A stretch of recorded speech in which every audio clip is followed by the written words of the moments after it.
Olá, estamos dando início a mais um programa Debates Le Monde Diplomatique Brasil, uma iniciativa do jornal Le Monde Diplomatique Brasil, em parceria com a TV PUC e com a TVT, a TV dos Trabalhadores. Hoje nós vamos ouvir uma parte que é meio silenciada no debate político. Nós vamos tratar da visão que os movimentos populares estão tendo do momento político que nós estamos vivendo e quais os desafios que ele coloca para a cidadania. Essa discussão vai tomar por base uma reunião havida da Plataforma de Movimentos Populares pela Reforma do Sistema Político, uma aliança de entidades, associações, movimentos populares, ONGs, que há anos vem discutindo a reforma do sistema político brasileiro e que tem acumulado uma trajetória importante de reflexões e de intervenções nesse cenário atual. Para fazer esse debate, nós convidamos uma pessoa que está envolvida desde o início na montagem da plataforma e no seu trabalho. Eu quero apresentar para vocês José Antônio Moroni. José Antônio Moroni é filósofo, é do Colegiado de Gestão do INESC, uma importante ONG brasileira, e é também membro da Plataforma dos Movimentos Populares pela Reforma do Sistema Político. Moroni, obrigado por estar com a gente mais uma vez. Vai ser ótimo poder esclarecer os nossos telespectadores sobre esse momento e como é que estão pensando os movimentos populares sobre esse momento. Vamos começar com uma reflexão sua, assim, do que são os debates que estão acontecendo na plataforma sobre esse momento que nós estamos vivendo. Você pode nos contar? Obrigado, Silvio, obrigado pelo convite. Nesse momento tão importante e ao mesmo tempo tão doído da nossa história, né? Então, acho que é um momento de dor, mas é também um momento que talvez a gente possa repensar as nossas estratégias, recolocar velhas questões, para que a gente possa realmente construir um país realmente democrático e livre e soberano, né? Bom, a plataforma, como o Silvio mencionou, ela começa a se estruturar em 2004 para debater a questão da reforma do sistema político. Já lá no início da plataforma, nós assumimos que o que a gente queria debater era a questão do poder, e não só a questão que é colocada enquanto reforma, que aparece muito na imprensa, na academia e no próprio Congresso, a reforma do sistema eleitoral ou a chamada reforma política. A gente quer além, nós fomos além, né? E é pensar o sistema político como um todo. Portanto, a questão reflete essa desigualdade, ao mesmo tempo que reflete essa desigualdade, também é um elemento fundamental para que essa desigualdade continue. Portanto, o poder é um elemento fundamental na reprodução e na permanência da desigualdade.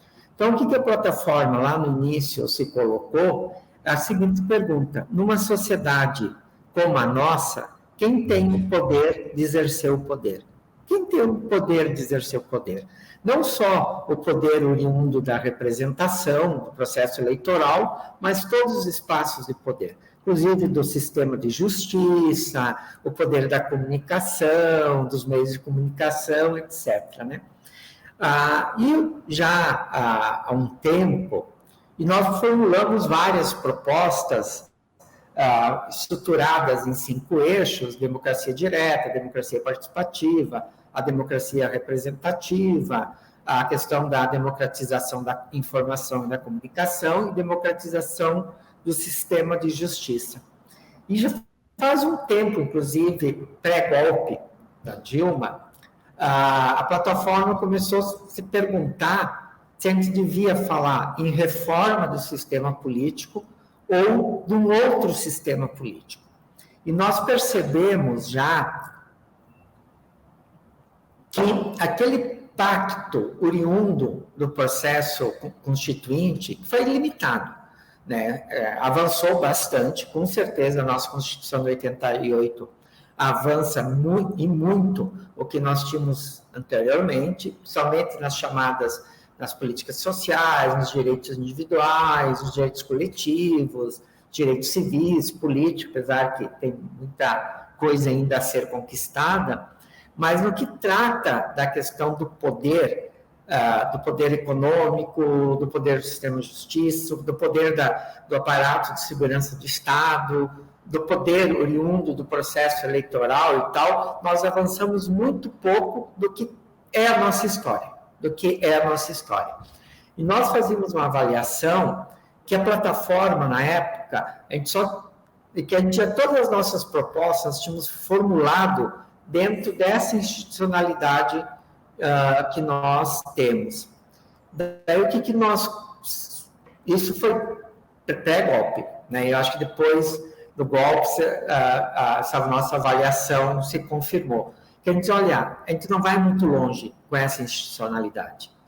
Avançou, sim, mas essa institucionalidade que a gente construiu a partir da luta contra a ditadura e desembocou no processo constituinte, nos trouxe até aqui, até aquele momento e aquelas conquistas. De que institucionalidade você está falando, hein? Eu estou falando da institucionalidade tanto do Estado como um todo, das próprias chamadas instituições democráticas e também do poder de fato, né? Que é aquela questão do poder econômico, do poder da mídia, que não estão dentro de uma noção de Estado, né? Mas que tem poder. Então, quando a gente fala da institucionalidade, é desses processos políticos, né? Das chamadas instituições democráticas, do poder do Estado, e também do poder econômico, do poder dos meios de comunicação, hoje das plataformas, de mídias, etc. Né? Então, a gente trabalha, quando a gente fala em institucionalidade, é isso, não é só a questão de Congresso, não é só esse tipo de institucionalidade, né? Mas é todo o conjunto de instituições ou processos políticos que conduzem a nossa nação para um determinado rumo. Né? Você acha que essa institucionalidade não dá para reformar? Nós, enquanto a estratégia da plataforma, acho que tem questões que nós podemos avançar dentro dessa institucionalidade, que nós podemos avançar, sim, mas tem um limite nisso. Né? Por exemplo, uma das questões que nós podemos avançar, a questão da própria democracia direta. Né? Apesar vamos dizer assim, do limite que a nossa Constituição coloca na democracia direta, porque os instrumentos apresentados são superlimitados, são 3. Plebiscito, referendo e projeto de lei de iniciativa popular. O projeto de lei de iniciativa popular, o primeiro que foi apresentado não foi o Ficha Limpa. Muita gente acha que foi o Ficha Limpa, não foi. O primeiro projeto de lei de iniciativa popular apresentado foi articulado muito pelos movimentos de moradia, que era a criação de um Fundo Social para Moradia, Fundo Social Popular para Moradia. Levou 12 anos para ser votado e saiu bem diferente do que tinha sido proposto, né? É a população poder apresentar uma minuta de projeto de lei para o parlamento sobre determinado tema. Não pode ser emenda constitucional. Para isso, a gente precisa coletar hoje mais de 1,5 milhão de assinaturas, com dados, título de eleitor, nome da mãe, várias informações. Ora, para você registrar um partido político, tu não precisa 500 mil assinaturas, com mesmos dados. Então, para você exercer o teu direito de apresentar um projeto de lei ao nosso parlamento, que não vai ter rito próprio, não vai ter regime de urgência, né?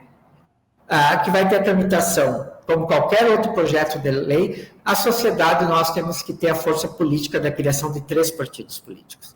Essa conta não fecha, né, Silvio? Em relação ao plebiscito e referendo, só quem pode convocar é o parlamento. Só o parlamento pode convocar. Ele que elabora as perguntas, ele que ocupa o tempo gratuito da propaganda, as 2 frentes, e o povo, nós só somos chamados a votar sim ou não. Isso não é instrumento de democracia direta. Isso não é. Né? Oi. Bom, então, mas com as instituições que nós temos, nós estamos caminhando esse ano para um processo eleitoral. Praticamente já começou, né? Quer dizer, como é que vocês estão avaliando as eleições desse ano? Elas vão acontecer? Vai ser tudo normal? Elas correm algum risco? Como é que é? Olha, Silvia, essa pergunta é difícil de responder, né? Mas acho que nós, assim, da plataforma, trabalha com vários cenários, né? Acho que um dos cenários, dificilmente não vai ter eleição. Acho que esse é um cenário, é possível, mas é um cenário hoje, vamos dizer assim, de baixa possibilidade, mas também tem. Um cenário que nós trabalhamos com uma possibilidade real é de ser um processo eleitoral bastante tumultuado. E não é em termos de tumultuado como nós tivemos os últimos processos.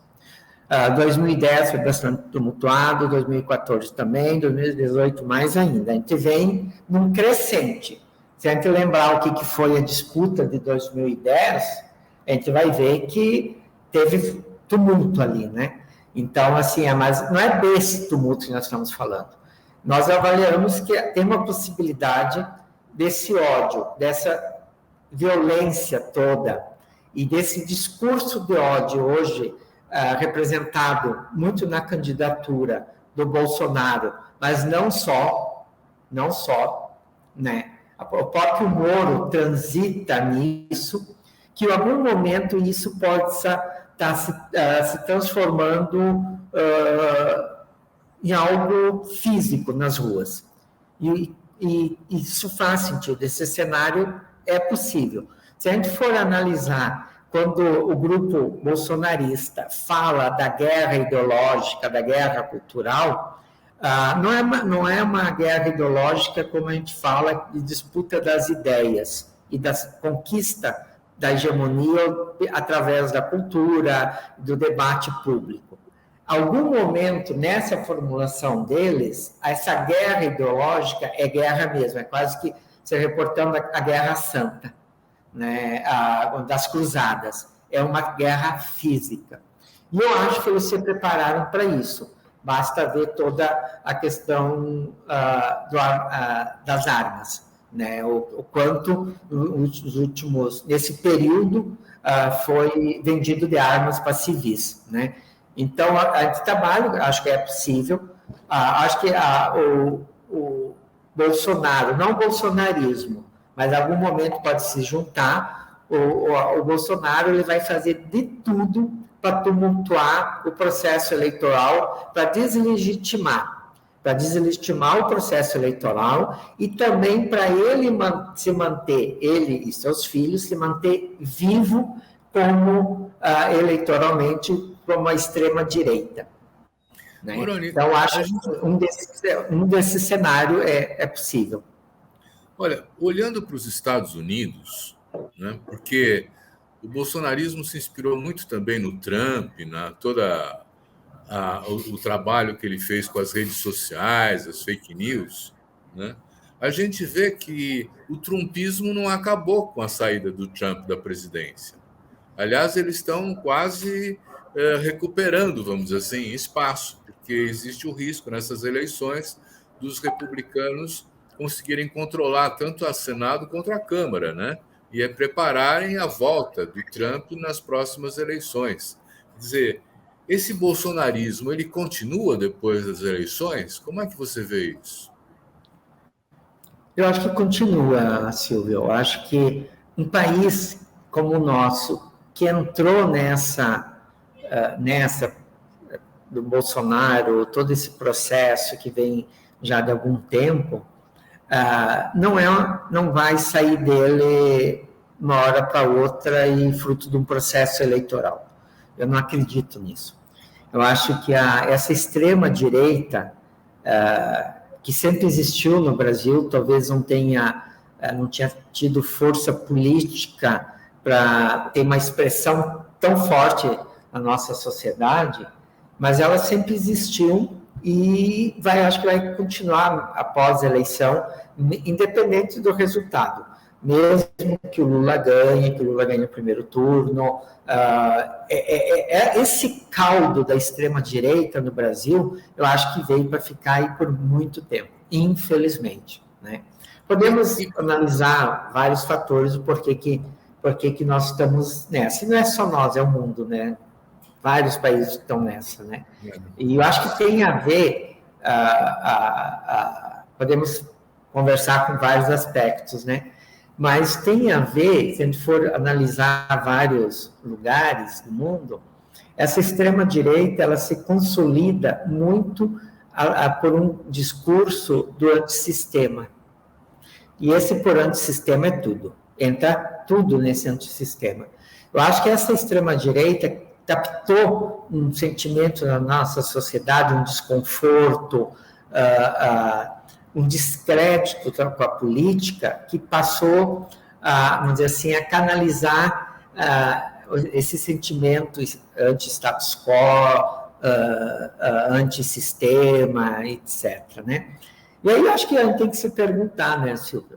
No caso do Brasil, essa configuração, vamos chamar assim, essa postura anti-status quo e antissistema sempre foi nossa. Sempre foi nossa, né? Então, o que a gente fez? O que aconteceu para que, em algum momento da nossa história, o povo, não estou falando das elites, mas o povo, de maneira geral, não nos identificou mais como antissistema. E com isso, cria um vazio, e esse vazio é ocupado, por exemplo, pelo bolsonarismo, né, que se apresenta como antissistema. Será que foi porque a gente acabou sendo um gestor dessa massa falida chamada capitalismo? Será que a gente passou a ser um gestor dessa massa falida chamada democracia liberal? A gente fez a gestão disso, né?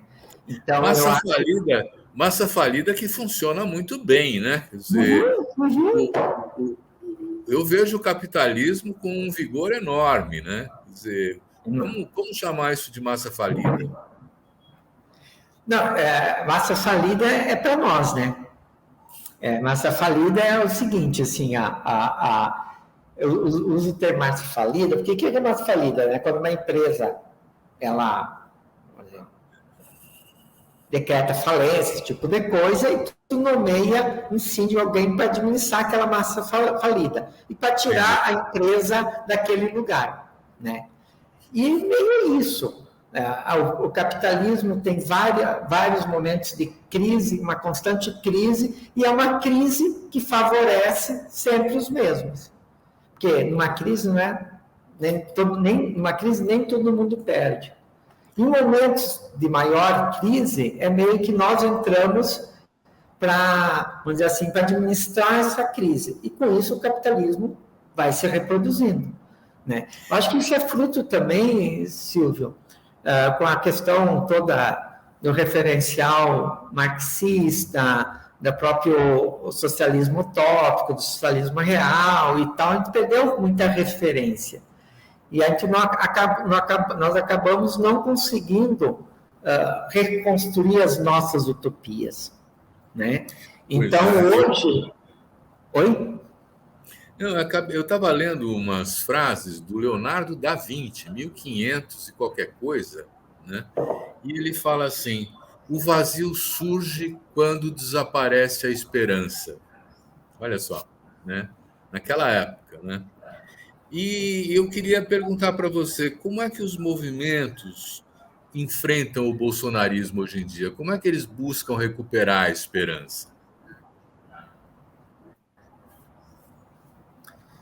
Eu acho que tem várias estratégias e também tem vários movimentos, assim, né? Eu vejo que uma parcela dos movimentos, das organizações, faz uma aposta na institucionalidade, faz uma aposta no processo eleitoral, alguns mais uma questão mais tática, outros mais uma questão de estratégia, mas tem uma aposta no processo eleitoral e na estratégia, né? Eu cito assim, por exemplo, nós temos uma alteração, acho estratégica, importante, por exemplo, no MST, que é a primeira vez que o MST vai ter candidaturas do movimento, né? Vai ter 15 candidaturas, até agora que eu sei, no Brasil todo, que é uma candidatura do movimento. Né? Antes, o máximo que chegava era algum tipo de apoio, mas não candidaturas construídas organicamente no movimento. Acho que isso tem uma diferença bastante grande. Assim também como o movimento negro, a Coalizão Negra por Direitos também fez esse processo e tem candidaturas da coalizão, né? Eu acho que isso pode dar uma outra qualidade no debate no próprio parlamento, né? E pode ser algum embrião do que aconteceu em alguns outros países, como na própria Bolívia, da questão de candidaturas de movimentos, né? É uma outra forma de nascimento das candidaturas e do próprio mandato, né?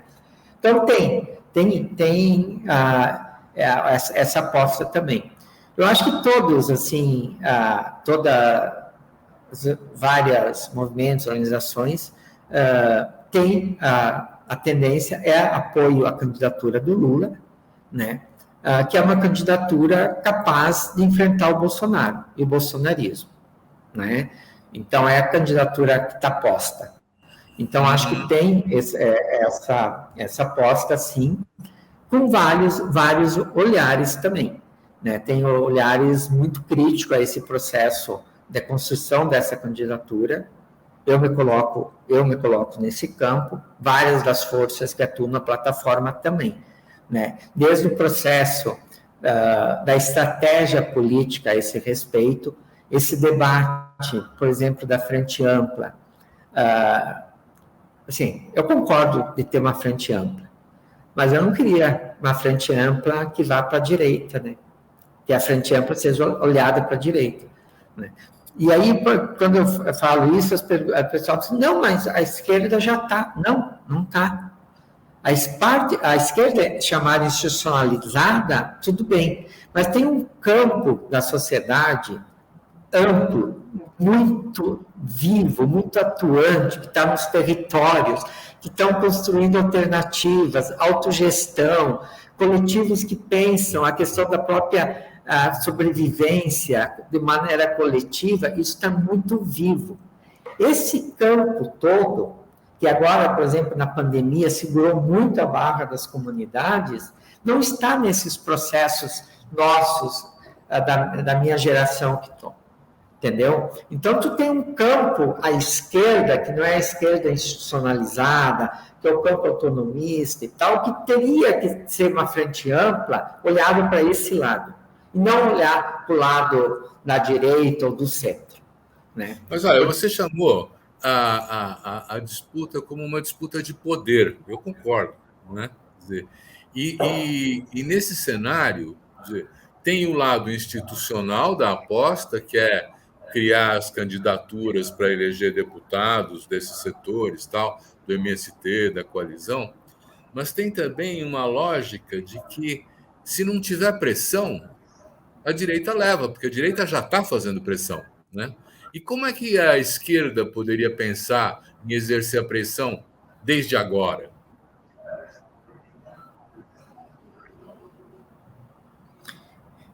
Eu acho, assim, que a forma que nós temos de exercer pressão não é tanto nos palácios, é nas ruas, né?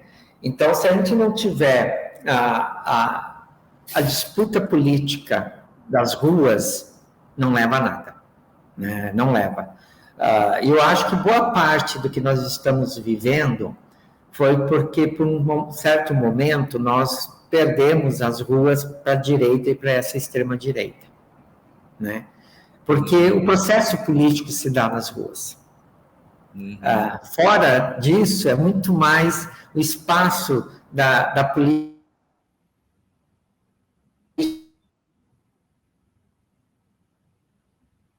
enquanto uma negociação, mas a disputa do processo político é nas ruas, né? Hoje também é nas redes, mas que não substitui as ruas.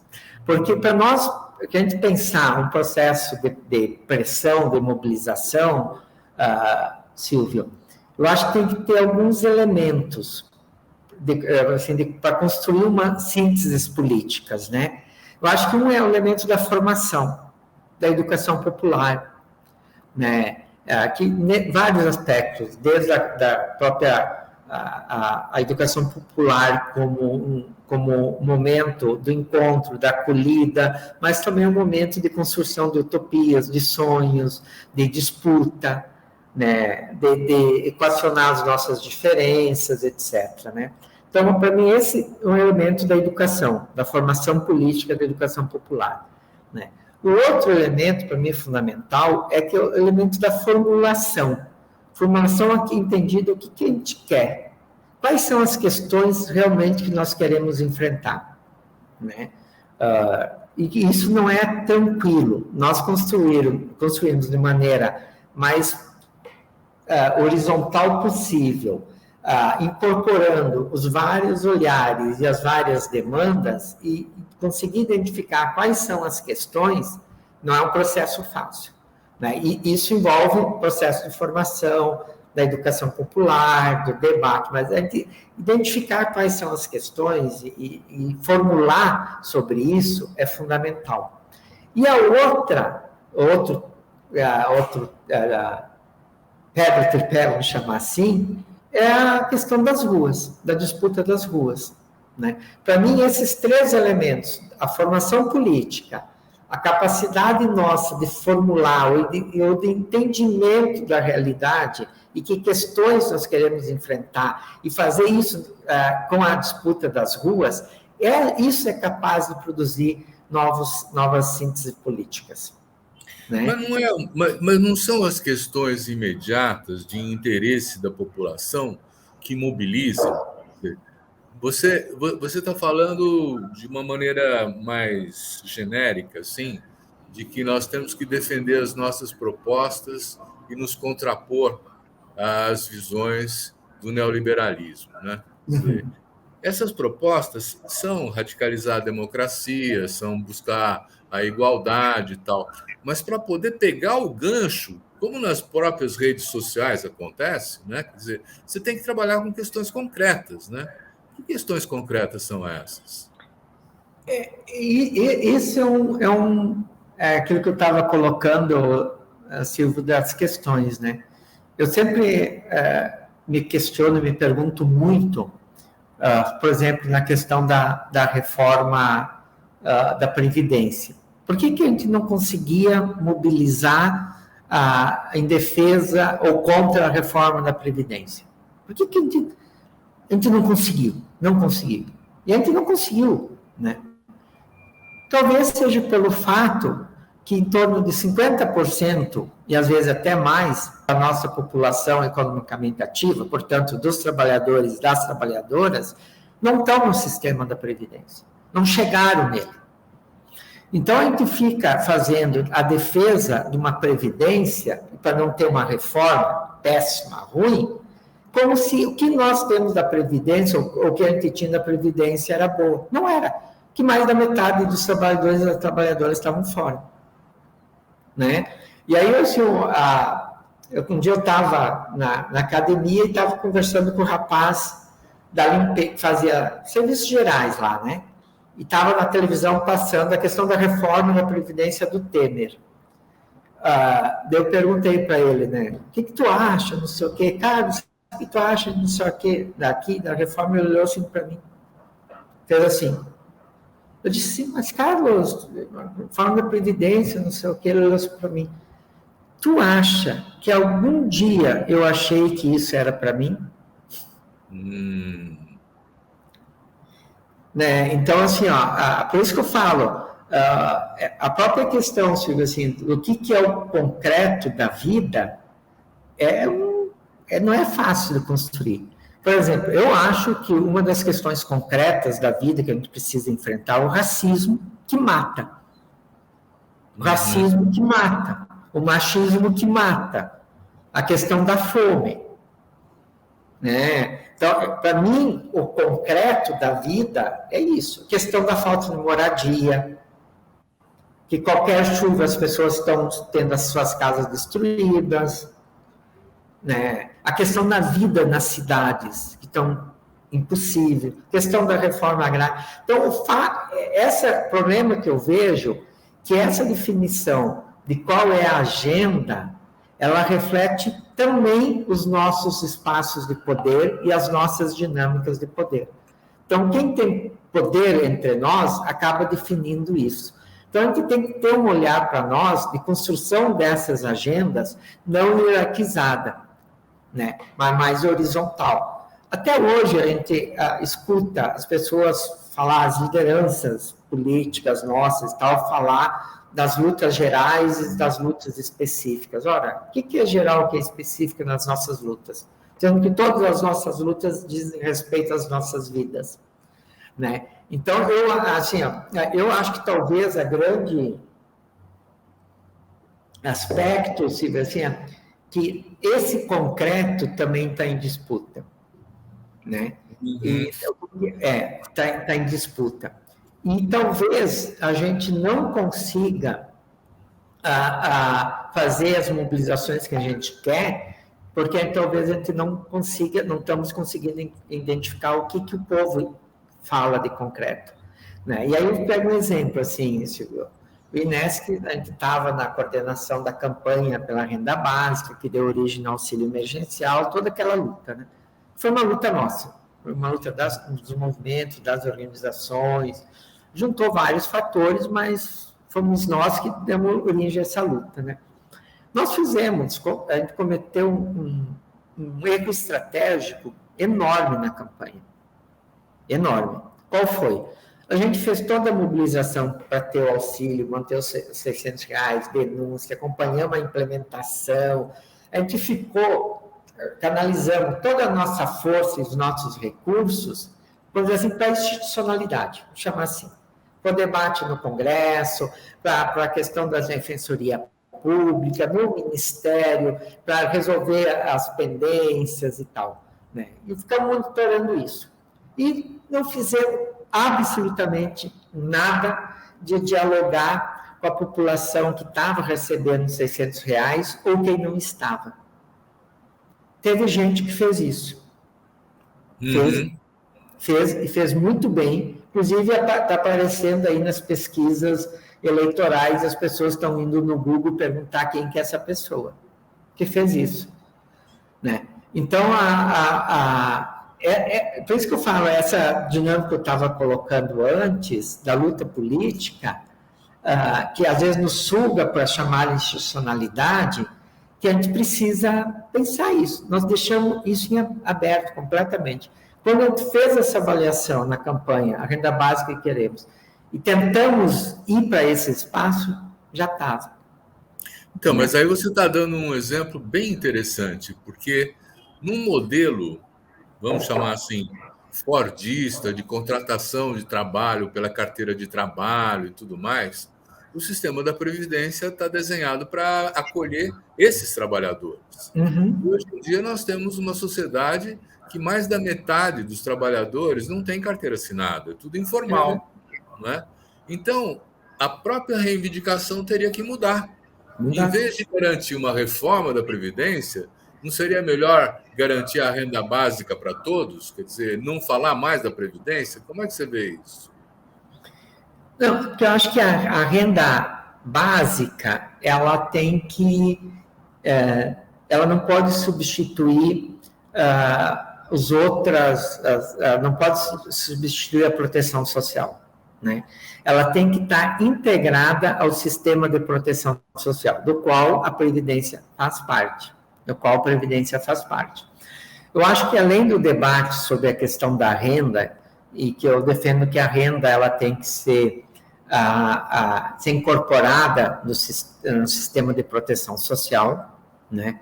Eu não consigo fazer uma defesa da renda básica universal.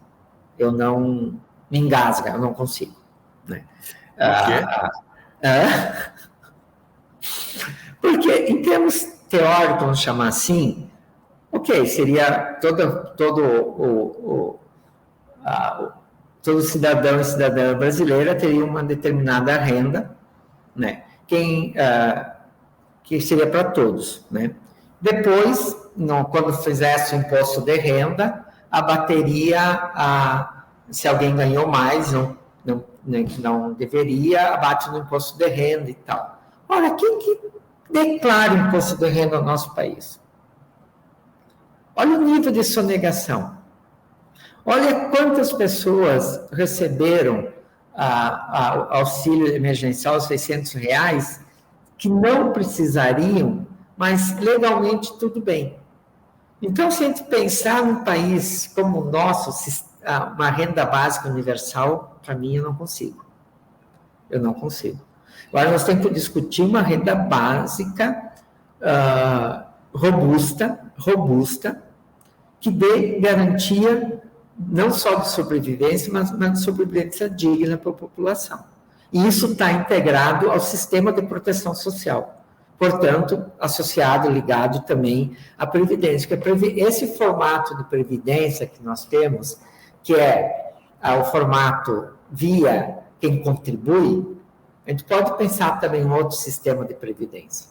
Que eu acho que esse que devia ter sido feito o debate da reforma da Previdência. Entendeu? E também com esse entendimento que o mundo do trabalho mudou radicalmente, né? E às vezes eu vejo algumas pessoas que fazem crítica ao movimento sindical, eu também faço, porque acho que o movimento sindical não se atualizou diante de todas essas mudanças, mas as pessoas fazem uma crítica dizendo que o movimento sindical não está mais na porta das fábricas. Que fábricas? Né? Então eu acho que aí a gente está eu acho que assim, faz parte da estratégia desse sistema todo, é isso, é tudo numa rapidez que nos impossibilita, inclusive, para a gente dar resposta, porque são tantas frentes que a gente não consegue dar resposta para tudo. Mas, assim, que fábricas? A gente está falando que mundo do trabalho estamos falando hoje? Então, mas aí a gente se encaminha para um outro debate, né? Quer dizer, se a agenda tem que ser nova, né? Se nós temos que tentar garantir, vamos dizer assim, o sistema de proteção social, quer dizer, o tema que está saindo no mundo todo é a construção dos bens comuns, né? Dos commons, como eles chamam, né? Os ingleses, né? Ou seja, bens que são de interesse de todos, como a água, né? Que não podem mais se transformar em mercadorias, eles têm que ser disponíveis para toda a sociedade, né? É por aí essa história da defesa dos direitos hoje em dia? Eu acho que Silvio, assim, essa questão dos bens comuns, a gente definir, se citou a questão do exemplo da água, da terra, né? Eu acho assim, a água, a terra, a própria comida, a própria questão da mobilidade, sabe? Então, para mim, os bens comuns não é só os bens comuns da natureza, vou chamar assim, né? Mas os outros também. Eu acho que, assim, esse conceito de ter bens comuns, que, na verdade, os bens de todos e de todas, assim, né? Portanto, tem que ter uma administração coletiva, tem que ter a gente pensa como que você faz a gestão desses bens, né? Não pode ser com o tipo de empresas públicas que nós temos hoje, né? Então, mas se tu pensar essa noção de bens comuns, a própria questão do bem viver também, eu acho que tem potência para a gente poder reconstruir as nossas utopias. Mas a gente tem que também, eu acho que uma questão que é pouco falado, Silvio, que não tem como a gente construir essa noção de bem comum ou do bem viver dentro do capitalismo. Não tem. Né? Não tem. Hoje o máximo, fala.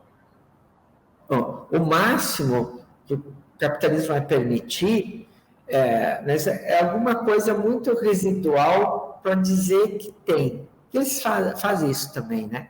Ou vai lá na frente mercantilizar, inclusive, o conceito de bem comum. Né? Então, eu acho que assim que, para mim, é uma tarefa nossa, assim, a gente tem que se definir, a gente tem que falar que a gente é anticapitalista. Essa questão de ser anticapitalista é fundamental para a gente reconstruir as nossas utopias. Porque senão a gente cai, Silvio, naquilo que eu chamei da massa falida, né? Que a gente fica fazendo a gestão da massa falida do capitalismo e com isso, sabe, administrando as crises, dando uma roupagem mais humana em certos momentos, e para algumas situações. No Brasil, querem fazer uma romantização da exploração da natureza com a economia verde. Eu fico pensando, Morano, o que é ser anticapitalista hoje, né? Porque a tônica do capitalismo, vamos dizer assim, é transformar tudo em mercadoria, né? E não tem importância o que é a mercadoria, contanto que ela dê lucro, né? E mesmo se for um veneno, como o agrotóxico, está valendo do mesmo jeito. Envenena as pessoas, mas pelo lucro, né? Quer dizer, falar hoje no anticapitalismo ou no pós-capitalismo significa ir para onde, hein? Não sei. Não sei, Silvio. Excelente. Não sei. Para onde, não sei. Só que eu acho que a gente tem que colocar isso na nossa agenda. Porque isso envolve modos de vida, modos de consumo. Não tem possibilidade da gente manter o nível de consumo que nós temos hoje. Não tem possibilidade. E o capitalismo cada vez acelera o nível de consumo, porque vai criando novas necessidades, né, forçadas.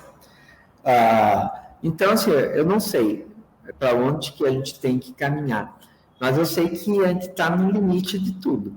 Enquanto humanidade, a gente está no limite da questão ambiental, na questão também, eu acho, da forma de produção. Acho que nós estamos no limite também. E no que trata da questão das cidades, nós estamos também no limite das cidades. Também tudo vai para um caminho quase que da impossibilidade de você viver minimamente bem. Né? Então, aí nós voltamos para a questão do poder, né? Quer dizer, se nós estamos num limite da vida, né? Da reprodução da nossa espécie, da forma de sociedade, quer dizer, já há discussões que, inclusive, vêm do campo liberal, né? A revista The Economist falava assim: nós temos que impor a divisão das grandes corporações em firmas menores para que o Estado possa controlar e regular, né, essas áreas de trabalho, de operação de mercado. Né? Quer dizer, nesse sentido, embora a gente não saiba exatamente para onde vai, mas eu tenho a impressão que o Estado tem um papel central, não tem? Tem um papel central. O Estado, eu acho que tem um papel central, não só na construção de políticas públicas e tal, mas nessa estrutura toda. E o Estado, ele tem e deve ter o poder para poder, vamos dizer assim, enfrentar o poder do capital das grandes corporações. Entendeu? Não pode ter essa simbiose que nós temos entre as grandes corporações, e aí eu falo também do mercado financeiro, enquanto também uma grande corporação, né, com o Estado. Tu não pode... olha a questão, quem faz hoje, define as políticas estratégicas em relação não só à economia, mas as demais políticas públicas também, são pessoas oriundas do chamado mercado, que depois voltam. Né? Isso, quer dizer, não tem nem essa separação básica, não tem. Então, nós temos um Estado, Silvio, que está a serviço das corporações. E, em certos momentos, ele se confunde com as próprias corporações. Né? E nesse sentido... Fala. Não, e aí eu acho que a gente tem que se perguntar, por exemplo, nessa questão das corporações, e é como às vezes se confunde, o papel das chamadas empresas públicas nessa dinâmica. Uhum. Né? E aí nós temos que pensar sobre a Petrobras, por exemplo. Tá bem, é economia mista, não sei o quê, mas majoritário é pública. Então, assim, que empresa pública nós queremos? Que empresa pública nós queremos para fazer a gestão da água? Que empresa pública nós queremos para fazer a gestão do transporte público? Não é qualquer empresa pública. Não é qualquer empresa pública. O fato de ser empresa pública, não por si só, não quer dizer que ela esteja na direção que nós queremos construir nossas utopias. Então, esse debate entre Estado, o papel das corporações e o poder do Estado controlar as corporações é fundamental. E aí tem que ter limite. Nós temos corporações que elas são maiores que muitos estados. E aí fica uma pergunta que eu vou encaminhar para você, que inclusive vai abrir a sua fala final. Nós estamos chegando ao final do nosso tempo aqui, né? Em que eu diria assim, quer dizer, pensando na plataforma dos movimentos populares, né, pela reforma do sistema político, pensando no papel dos movimentos sociais, quer dizer, a ideia de e quem controla esse Estado que deveria fazer tudo isso? É essa pergunta que eu acho que a gente tem a oportunidade de fazer para fechar a nossa conversa, Moroni. Você tem a palavra. Tá. Bom, eu acho que nós, assim, esse campo da sociedade, né, Silvio, desde o processo pré-constituinte e tal, a gente debate muito essa questão do controle social do Estado e a própria democratização do Estado. Né? E você, ao mesmo tempo que você, como que a sociedade cria instrumentos e tem instrumentos para controle do Estado? Né? Para isso, o primeiro ponto básico é que o Estado seja público. Não tem como pensar qualquer instrumento ou qualquer estratégia de controle social sobre o Estado se o Estado não é público. Né? Então, você tornar o nosso Estado realmente público é fundamental. E o nosso Estado não é público. Nosso Estado ele é dominado pelos interesses privados. Os interesses privados, principalmente do capital, é do capital que eu estou falando, domina, e é ele que dá a dinâmica do Estado. Porque nosso Estado nunca foi um Estado público. Nosso Estado, se pegar a história do Brasil, ele se estrutura para atender interesses dessas elites. E até hoje, assim. Né? Basta ver, assim, o quanto o Estado se estrutura para fornecer todas as informações em tempo real que o mercado precisa.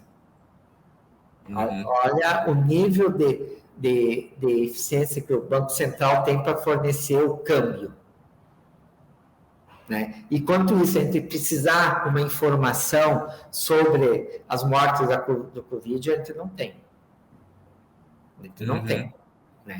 Porque o Estado se estruturou para isso, né, Silvio? O Estado se estruturou para isso. Então, teve um desejo político que o Estado tivesse a serviço do mercado para fornecer as informações para o mercado ganhar mais dinheiro. Então, o Estado é tarefa fundamental em ter realmente um Estado público e não dominado pelos interesses. A questão da radicalização da democracia, né? Com certeza, com certeza. Radicalizar e pensar também que democracia nós queremos, né, Silvio? Muito bom. Eu quero agradecer muito ao Zé Antônio Moroni, um companheiro de muitos anos de trabalho conjunto, de partilhar os nossos ideais, né? E angústias também, né, Silvio? E as angústias também. E as angústias também, né? E dizer, olha, foi ótimo, acho que ajuda a gente a compreender o momento, o papel dos movimentos. Então, agradecer você e também a você que está nos assistindo, que nos acompanhou nesse papo. Muito obrigado. Semana que vem tem mais.